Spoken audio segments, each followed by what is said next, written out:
Christophe, this week you announced the 2020 World Press Freedom Index. Give us the highlights. Thanks, Maria. I am so glad to speak with you.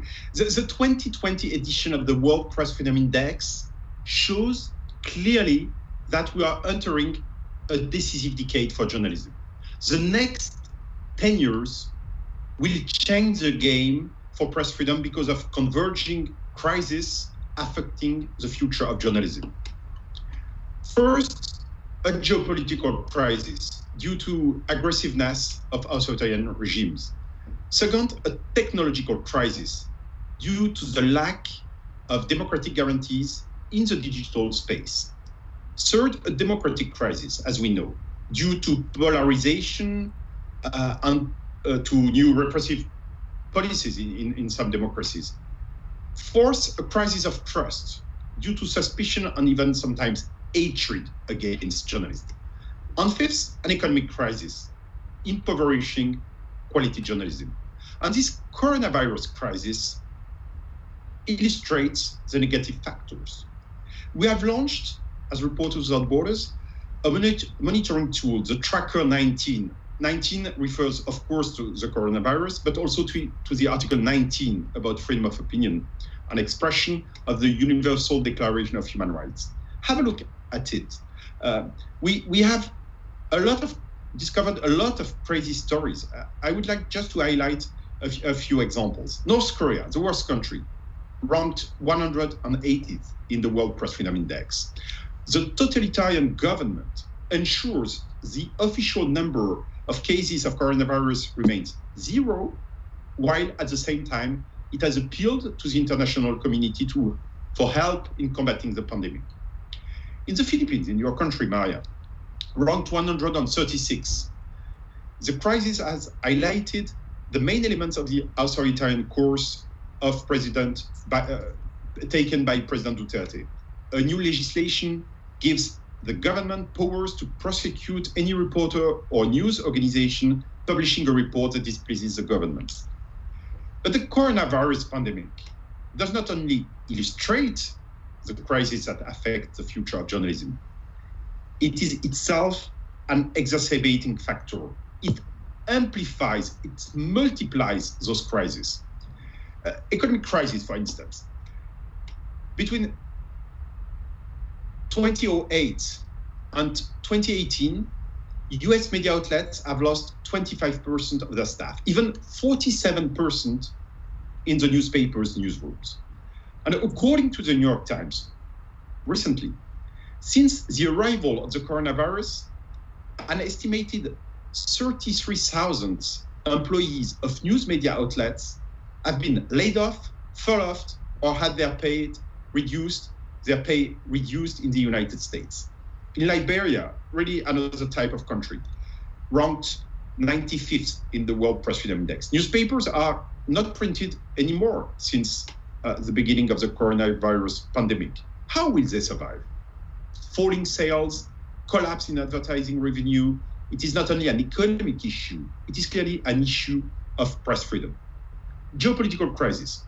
Despite the huge responsibility that China bears regarding the control of news and information at the beginning of the epidemic, with all known consequences, Chinese authorities expelled 13 US journalists recently working for quality newspapers, and Chinese diplomats increased their attacks against journalists overseas. In Sweden, in France, in many countries, and China is ranked 177th in the World Press Freedom Index.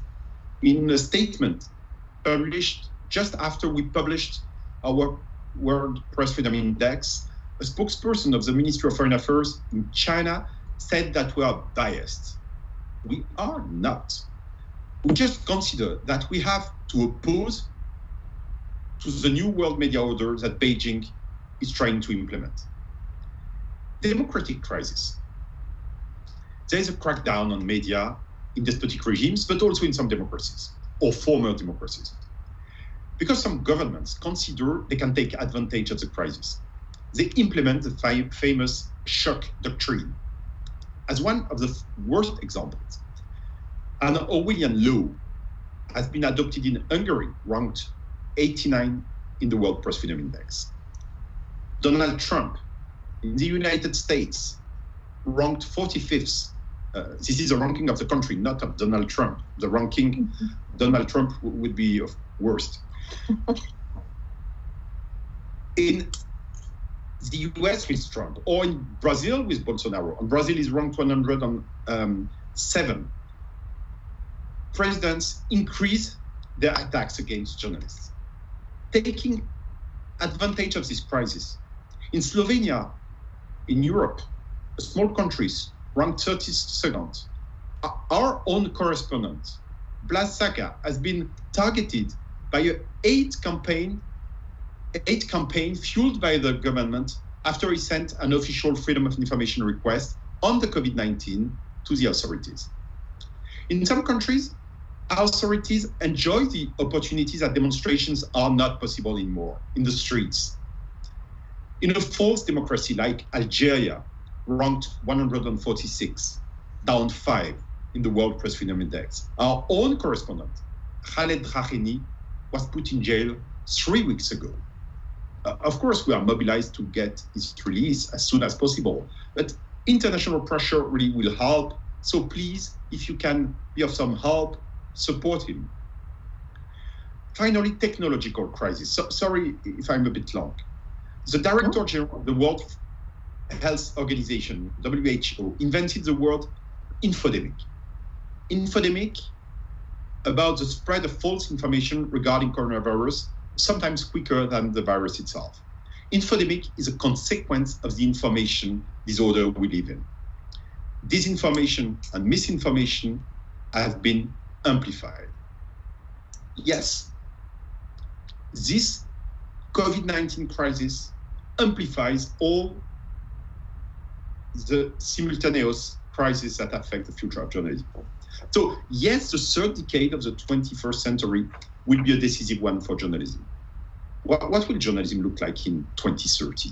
We should not just answer this question. We should do our best. We have to do our best to amend, to improve the answer to this question. It is our duty to create the best possible answer. I think that we at RSF, we have positioned ourselves as a solutions provider. We have amended our strategy. We do not want to adapt to the world. We want to contribute to build it. Maya, you as a member of the International Commission of Information Democracy, we initiated altogether with 25 prominent figures from 18 countries, this commission, and we published together a declaration. And in this declaration, the preamble states, I quote, "Knowledge is necessary for human beings to develop their biological, psychological, social, political, and economic capacities."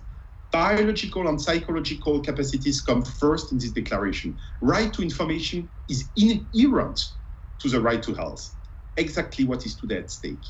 We succeeded to have 36 countries signing an intergovernmental partnership on information democracy based on our declaration. With 10 other organizations, we created a new entity, the Forum on Information Democracy, to implement this partnership. We also launched the Journalism Trust Initiative with 120 media outlets all over the world, unions, consumers associations, press councils. It aims at creating concrete incentives for the media outlets that comply with basic principles of journalism. We just now enter the implementation phase. So what I mean is that there are solutions. Those solutions have to be global, have to be structural. And we do believe that all those solutions, they can help change the game. We have to do this. And I would like just to take a few seconds, if you agree, Maria, to thank all those who support us for doing this.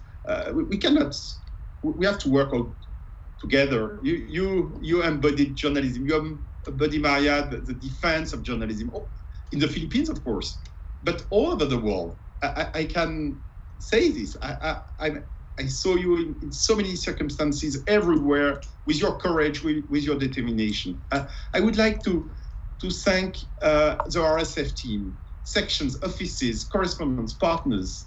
I would like to thank also our donors who make our work possible, and especially just after the release of this World Press Freedom Index, a foundation based in the Netherlands, DÉCENNIE, which has been supporting the development of the World Press Freedom Index for years. We will continue to develop it. And just as a conclusion, when we had this talk a few days ago, together with Joe Stiglitz, with Rana Ayoub, Edward Snowden, and you, Maria, Edward Snowden expressed something you must also remember. Edward is great for many reasons, including the clarity and the accuracy of his conception of the role of journalism. When he secreted his digital revelations about the NSA, he turned them over to Glenn Greenwald, this journalist who used to work with The Guardian. We know that Glenn remains under attack now in Brazil for his investigations. So I have a special thought for him. But what Edward said a few days ago, he said, I did it because I trusted journalists. I trusted journalists. Well, what a wonderful sentence in the world where we live in. So we can be optimistic, Maya, I think.